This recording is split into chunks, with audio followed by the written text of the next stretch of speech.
Le commerce international implique des transactions complexes qui nécessitent une gestion minutieuse des coûts, en particulier ceux liés au transport des marchandises. Dans ce contexte, le calcul des frais de transport devient une tâche essentielle pour les entreprises engagées dans l'importation et l'exportation. Alors que les bases du calcul des frais de transport sont bien établies, il existe des scénarios avancés qui nécessitent une prise en compte de multiples variables, notamment les différentes incoterms, les frais supplémentaires et les spécificités liées au mode de transport. Les incoterms, ou International Commercial Terms, sont des règles utilisées dans les contrats commerciaux internationaux qui définissent les responsabilités respectives des vendeurs et des acheteurs concernant la livraison des marchandises. Ils ont un impact direct sur le calcul des frais de transport car ils précisent qui prend en charge les différents coûts à chaque étape du transport. Exemple de scénario avancé, Incoterm EXW, ex-Works, à l'usine. Le vendeur met les marchandises à disposition du client dans ses locaux et ce dernier prend en charge l'ensemble des frais, y compris ceux de transport, jusqu'à la destination finale. Dans ce cas, l'acheteur devra organiser et payer les frais de transport depuis l'entrepôt du vendeur jusqu'à son propre pays, y compris le fret maritime ou aérien, ainsi que les frais de dédouanement. Incoterm CF, Cost, Insurance and Freight, coût, assurance et fret. Le vendeur prend en charge le transport jusqu'au port d'arrivée, ainsi que l'assurance pour les risques liés au transport maritime. L'acheteur prend en charge les frais une fois les marchandises arrivées au port de destination. Le calcul des frais de transport doit donc inclure le coût du fret maritime, l'assurance et les autres frais liés à la gestion de la cargaison une fois arrivée. Dans un scénario avancé, l'entreprise pourrait être confrontée à un cas où plusieurs incoterms sont utilisés dans une même chaîne d'approvisionnement, par exemple un transport partiel sous EXWW et un transport maritime sous CIF. Cela peut entraîner des calculs plus complexes concernant les frais à chaque étape du transport et la répartition des responsabilités financières. Les frais de transport ne se limitent pas au seul coût du fret. Ils comprennent également de nombreux autres frais qui peuvent varier en fonction des spécifications du transport, des réglementations douanières ou des conditions particulières de la marchandise. Voici quelques-uns des frais supplémentaires courants dans le commerce international, frais de manutention. Il s'agit des coûts associés à la manipulation des marchandises dans les ports, les entrepôts et les zones de transit. Ce coût peut être influencé par le type de marchandise, son volume et les équipements nécessaires pour sa gestion. Frais de stockage.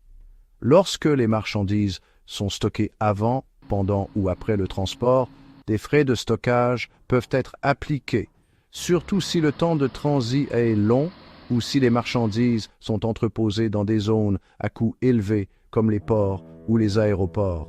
Frais de dédouanement.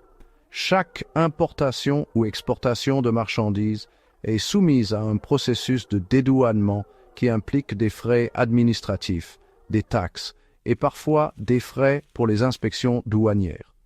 Les frais de dédouanement peuvent varier considérablement en fonction des pays et des types de produits échangés. Frais de surcharge, comme les fuel surcharge ou peak season surcharge. Les compagnies de transport peuvent appliquer des surcharges en fonction de l'augmentation du coût du carburant ou pendant les périodes de forte demande, comme la haute saison, ce qui peut affecter le calcul des frais de transport.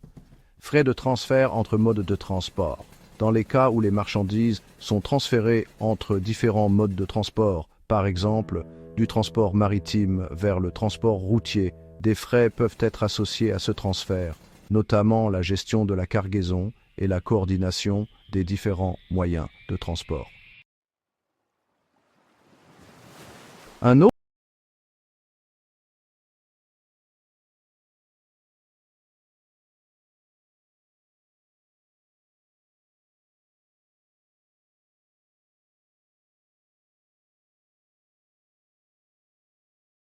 autre aspect clé dans les scénarios avancés de calcul des frais de transport est la gestion des risques. Le transport international expose les marchandises à divers risques, notamment le vol, la détérioration ou la perte en raison de conditions climatiques extrêmes ou d'accidents. Pour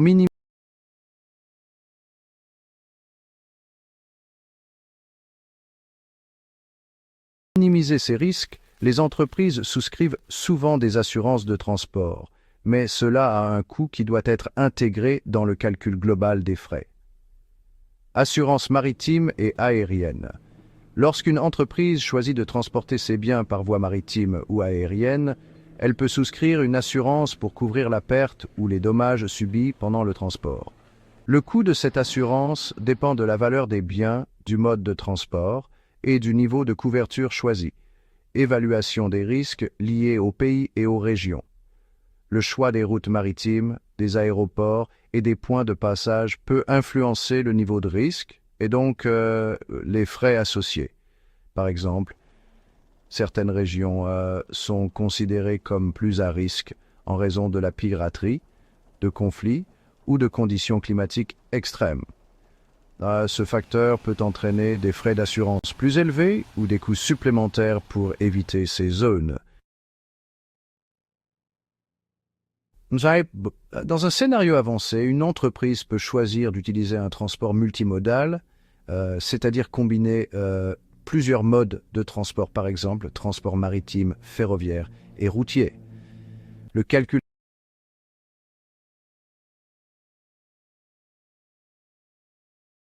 des frais devient alors plus complexe, car chaque mode de transport aura ses propres frais de fret, délais,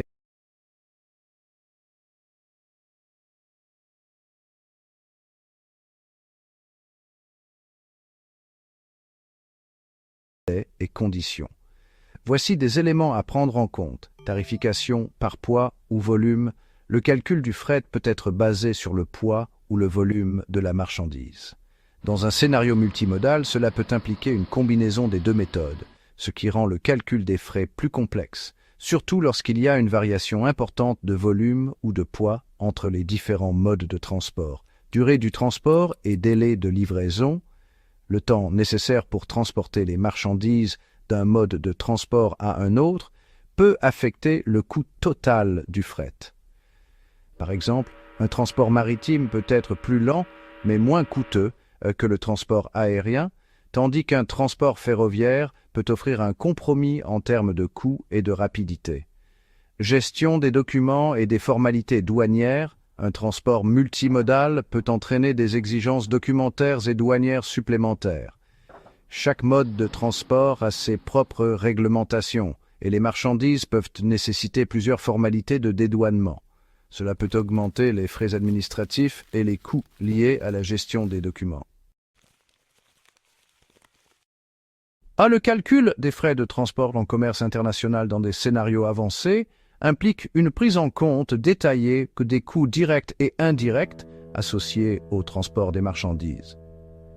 L'impact des incoterms, des frais supplémentaires, des risques et des différents modes de transport nécessite une gestion proactive et une planification méticuleuse pour optimiser les coûts tout en assurant la sécurité et la conformité des livraisons. Les entreprises doivent être prêtes à naviguer dans cette complexité pour garantir la rentabilité de leurs opérations internationales tout en respectant les exigences légales et commerciales. Si vous aimez ce contenu, abonnez-vous à ma chaîne pour plus d'autres contenus.